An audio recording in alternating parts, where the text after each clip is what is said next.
જય માતાજી બધાને। આજે આપણે એટલો સરસ ઝડપી નાસ્તો ઇન્સ્ટન્ટ નાસ્તો બનાવીશું અને સોજીમાંથી હેલ્ધી નાસ્તો બાળકોને તો જોતા ખાવાનું મન થઈ જશે અને નાસ્તામાં પણ અપાય એવો ગરમા ગરમ નાસ્તો આજે આપણે બનાવીશું અને ચટણીની પણ રેસીપી મેં આપેલી છે।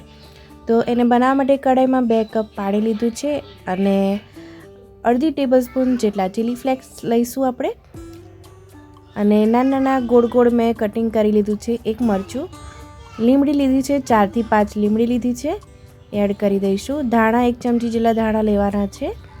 ગાજર લીધું છે 2 ટેબલસ્પૂન જેટલું, ગાજરને છીણીને લઈશું। મારો વિડીયો તમે ક્યાંથી જોઈ રહ્યા છો ને એ મને કમેન્ટમાં ચોક્કસ જણાવજો, જેથી હું તમને થેન્ક યુ કહી શકું। તો હવે આપણે સ્વાદ મુજબ મીઠું એડ કરવાનું છે। અહીંયા અડધી ચમચી જેટલું મેં મીઠું લીધું છે અને મિક્સ કરી લઈશું। હવે અડધી ચમચી જીરું લેવાનું છે।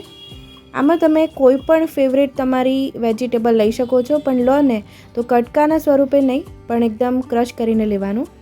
તો અહીંયા મેં મકાઈનો 1 ટેબલસ્પૂન જેટલો લોટ લીધો છે અને મકાઈની જગ્યાએ તમે બીજો કોઈ પણ જુવારનો લોટ પણ લઈ શકો છો, આ ઓપ્શનલ છે, અને ચોખાનો લોટ પણ લઈ શકો છો।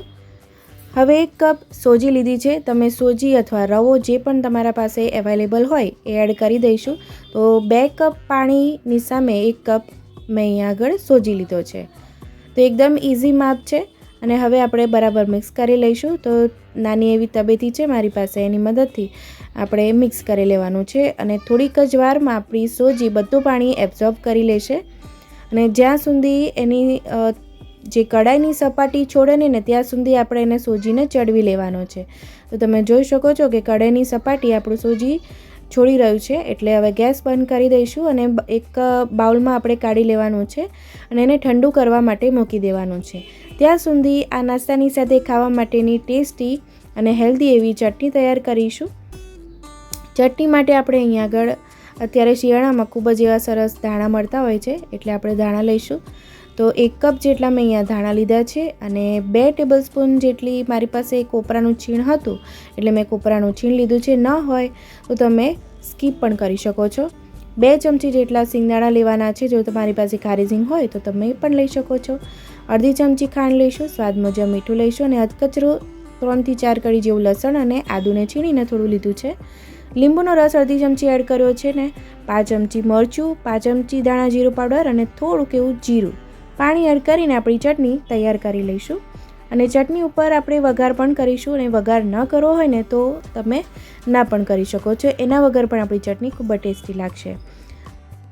તો વઘારિયામાં 1 ટેબલસ્પૂન જેટલું તેલ લઈશું અને અહીંયા મેં એડ કરી છે અડદની દાળ, તો 2 ચપટી જેટલી અડદની દાળ લઈશું, અડધી ચમચી રાઈ એડ કરીશું અને થોડીક એવી લીમડી એડ કરવાની છે, આ ઓપ્શનલ છે।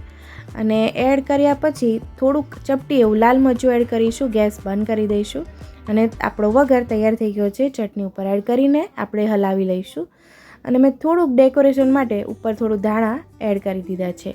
તમારે ઝીણા સમારીને પણ એડ કરવા હોય તો તમે એ પણ કરી શકો છો। તો તૈયાર છે આપણી ટેસ્ટી એવી ચટણી। બીજી બાજુ આપણું જે મિશ્રણ તૈયાર કર્યું હતું ને સોજીનું, એ પણ હાથ અડે ને એવું ઠંડુ થઈ ગયું છે। તો થોડુંક એવું અશેકું છે, પણ હાથ અડીને આપણે એનો લોટ બાંધી શકીએ ને એ રીતનાનું ટેક્સચર છે। તો હાથ થોડો તેલવાળો કરીને બરાબર એવું 1 મિનિટ માટે મસળી લઈશું। મસળ્યા પછી આપણો એકદમ સ્મૂધ એવો લોટ તૈયાર થઈ જશે, તમે જોઈ શકો છો। તો આવી રીતનાનું આપણું ટેક્સચર આવી જાય ને એટલે હવે આપણે નાના નાના એવા અંદર મેંદુવડાનો શેપ હોય ને એવો મેં અહીંયા તૈયાર કર્યો છે। તમે કોઈ પણ શેપ તમને ગમે ને એવો બનાવી શકો છો। તો આ રીતે પણ બનાવી શકો છો, ગુલ્લા જેવો આપણે ઉપર બનાવી શકો છો, અથવા તો થોડુંક એવું બાળકોને જોવાનું મન થઈને ખાવાનું મન થાય ને એ રીતના મેં અહીંયા શેપ તૈયાર કર્યો છે। તો મેંદુવડા જેવો લુક આવે છે। આ રીતનાનો નાસ્તો બાળકોને તો બહુ જ ભાવશે, પણ મોટાઓને પણ ખૂબ જ ટેસ્ટી લાગે છે અને એકદમ ઝટપટ બની જાય છે। તો આ રીતે મેં અહીંયા બધા તૈયાર કરી લીધા છે અને બીજી બાજુ આપણું તેલ મૂકી દીધું હતું, એ પણ ગરમ થઈ ગયું છે। તો લો ટુ મીડિયમ ગેસ ફ્લેમ રાખીને આપણે આપણો નાસ્તો તૈયાર કરવાનો છે। તો એકસાથે તમે 4 થી 5 તળી શકો છો અને જો મોટી કઢાઈ હોય તો તમે એનાથી પણ વધારે તળી શકો છો। તો આપણો કલર થોડોક ચેન્જ થઈ જાય, એકદમ લાઇટ બ્રાઉન કલર અને થોડાક એવા ક્રિસ્પી થઈ ગયા છે. તો 2 મિનિટ જેટલો મને સમય લાગ્યો છે. 2 મિનિટ પછી આપણો નાસ્તો તૈયાર થઈ જશે અને હવે આપણે ગરમા ગરમ સર્વ કરીશું. ઠંડો થયા પછી પણ એટલો જ સરસ લાગે છે. તો આ નાસ્તો બાળકોને તમે નાસ્તામાં પણ આપી શકો છો. એકવાર ચોક્કસ ટ્રાય કરજો. આવજો.